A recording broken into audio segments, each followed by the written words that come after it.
Hello children, today we will learn about people and migration.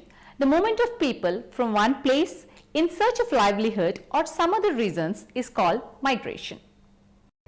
Migration within the country is called internal migration, while that between two countries is called international migration. I have also come to your city from the small town of Kadapa in search of a job. My father, who hailed from small village near Kadapa, migrated to the main city to get better education. So, you see people migrating from one place to another in a country because of different reasons. Some of the main reasons that compel the people to migrate are better job opportunities, employment, better education, better facilities like water supply and electricity. Marriage. Marriage is the main reason for the migration of women from one place to another. Business opportunities. Now, let's discuss how our government keeps a track of migration of people. For identifying a person as a migrant, two criteria are used by the census. Birthplace. Place where the person was born. Last usual place of residence.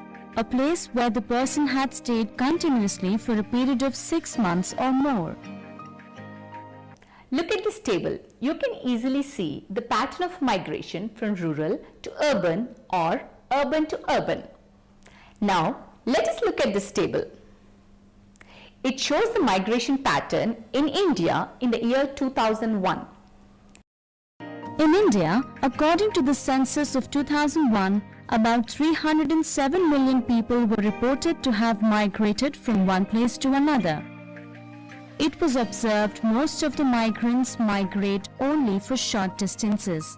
People generally migrate from small towns and cities to metropolitan cities like Delhi, Kolkata and Chennai.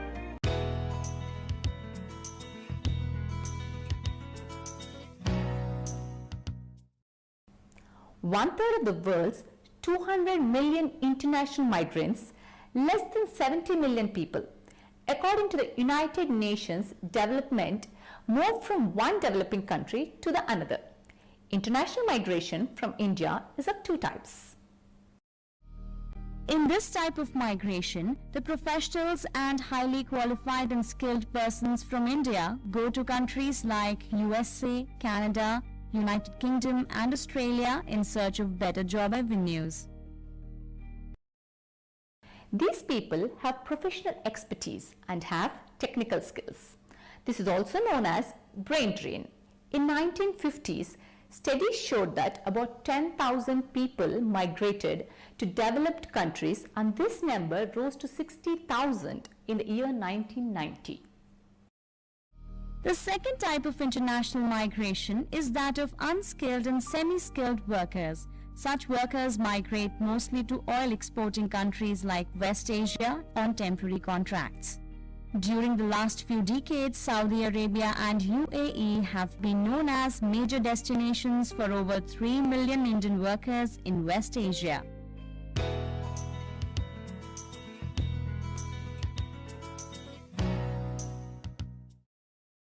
Before ending this lesson, let us discuss the benefits of migration in a constant course. The families of the migrants are able to pay loans, buy assets, and the overall standard of living improves. A study has shown that nearly 1/5 of total income of Kerala is accounted for by the remittance sent by its workers from West Asia. You already know that dollar is very strong as compared to the Indian rupee. $1 is worth around 60 Indian rupees in today's date. Do you know that in 2013, when the country was reeling under the pressure of a weak rupee, non-resident Keralites who were working abroad brought in the remittances worth 75,000 crores in just 6 months. Children, however, sometimes there are cases in which the migrants get cheated by the contractors who bring them to foreign countries. They do not get paid as promised and have to work under really harsh circumstances.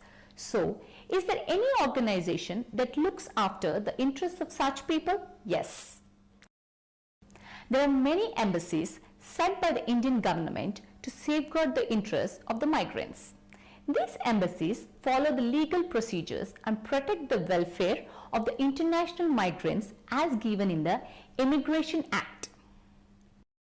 Children, we have learnt about people and migration until now. We will meet in the next class with a very new topic. Goodbye.